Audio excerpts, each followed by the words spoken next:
Hey guys, we've all been there. We grew up playing a certain game. It was so much fun. It was like a childhood straight up, and then 10 years down the line, we booted up again, and we were like, this isn't quite what I remembered it to be. And it's just like kind of a shock, and we think it wouldn't do well if it launched now, but we still like the game because the nostalgia factor is there. One such game for me is Batman Arkham Asylum. I played it a lot when I was like 12, 13 years old. I don't remember too much of the story because I was pretty young then, so this was kind of like a fresh walkthrough for me, but I did remember the graphics to be amazing. And then I learned it again, they're like kind of not that good, but still hella fun. In this video I'm going to be going over how it fares in 2021. What are some of the downsides to it, what are some of the amazing aspects of the game, and yeah, let's just get started, boys.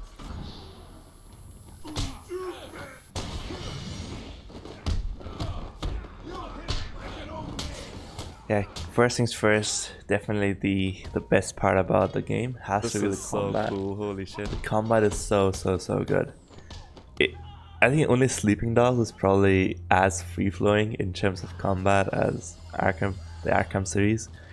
You can chain together combos so well, and it doesn't break that easily. The only way it breaks is like if someone hits you or if the opponent's like kind of too far away, which if you're like fighting a horde, you won't really break your combos too much.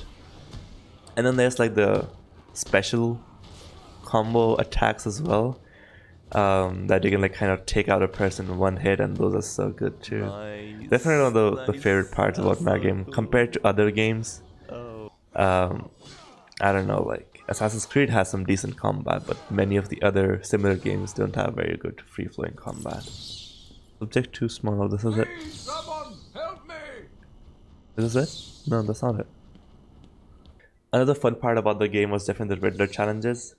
They were kind of hard to find at times, which I think it's like it just brings a slight element of challenge to it as well. Instead of just finding them like without any challenge, like you had to figure out a way how to get there. Sometimes the riddles were pretty hard to understand. I still haven't figured them all out, but it's still pretty fun. And of course, the Arkham voice notes that the founder of the Arkham City or Asylum left behind, that was pretty cool. The interview tapes were pretty cool as well. The character tabs are very informative. I like this like kind of like extending the lore of Arkham Asylum part that they did. No? Yeah. It's back. I guess you are my little punch man. I don't know, man, what it is about this thing. I got you indeed. And of course, stealth. Stealth is a big part of the game. It's not as big as, or it's not as good as the recent games. For example, Cyberpunk has some good stealth options. Watch Dogs has some pretty decent stealth. Hitman, of course. But considering how old this game is and how stealth games were in that time, it's pretty solid. I like the stealth, especially the gargoyles. I think they provided a new, unique element to stealth games. No other game does it, I think. Yeah, obviously, like no other game has people flying around like how Batman does. So yeah, no other game does it quite well as this game does. It did get a bit repetitive, which I'm going to be talking about in a bit, but overall I like the stealth aspect of the game as well. Come and find me when you're done with that raid. Ooh, it'll be fun. You can bring the wine. And definitely one of the bigger aspects of the game as a whole, I think Rocksteady does it pretty well, is just the cinematic feel of the entire game. It has this amazing color grading, like red-green kind of color grading, which is pretty cinematic. And like pretty dark, which kind of adds to the mood of the game as well. So I think like the movie aspect of the game, all the colors, the direction, the dialogue, everything is just done so well. I really feel immersed in the game whenever I'm playing this. It's not like Marvel Avengers, where we didn't really get a feel of the Marvel, like we get the Marvel feeling at all. It was just a gimmick. This one does feel very real, and I really like it about it, like that about it.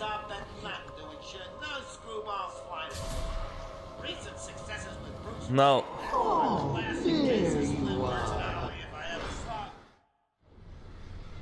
Very, very patient.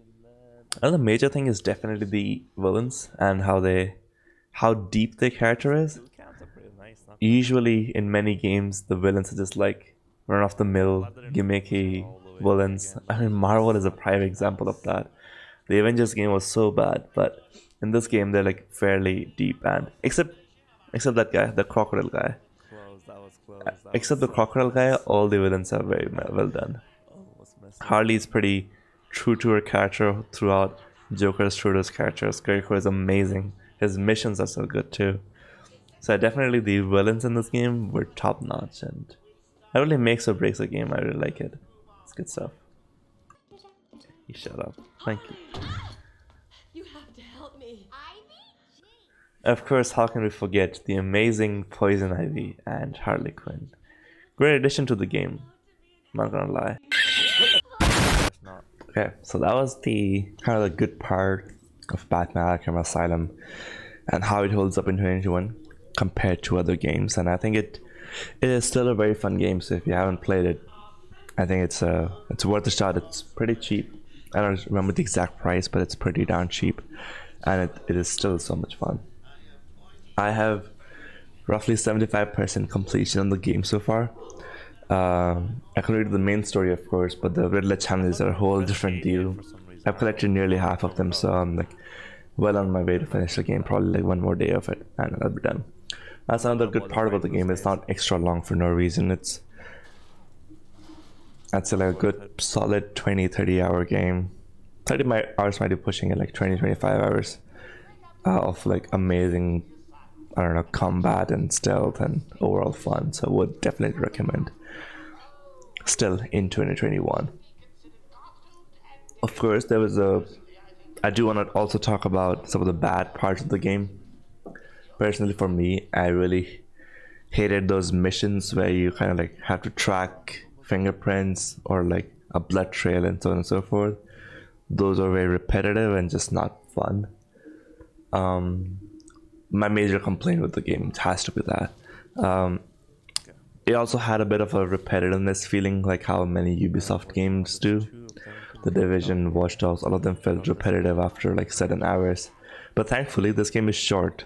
So by the time the repetitiveness feeling starts to creep in, you're done with the game. There's not much to do except Riddler challenges, which are they're refreshing. I don't find them repetitive. I think those are my biggest points that I wanted to talk about. There's really not that much like negative aspects, of course, and also the character designs at times was a little shady, especially like facial animations. They were quite. It was just very interesting. I'm not sure what to say about them. At times I just felt like it felt very anticlimactic in a way, where because of the facial animations the scene just lost its seriousness. Like a Batman is talking to a guard and his face is so comical, it doesn't really feel like, So yeah, overall great game. There were a few issues with it, as you would imagine from a 2010 game. Facial animations weren't perfect then, so that's an okay thing. I can excuse that. I don't mind that. It was definitely hella fun though, so would definitely recommend playing this game if you haven't already. And there you have it. Not much to say in this video anymore. Hope you enjoyed it. If you liked it, make sure to drop that subscribe button for me and the like. Would appreciate it very, very much. Press the notification bell icon if you want to get notified when I post more. I think the next video will be on Assassin's Creed 2. That's the game that I'm playing now. Let's see how that goes. Should be interesting. But yeah, hope you guys enjoy the video, and I shall see you next video. Bye bye for now.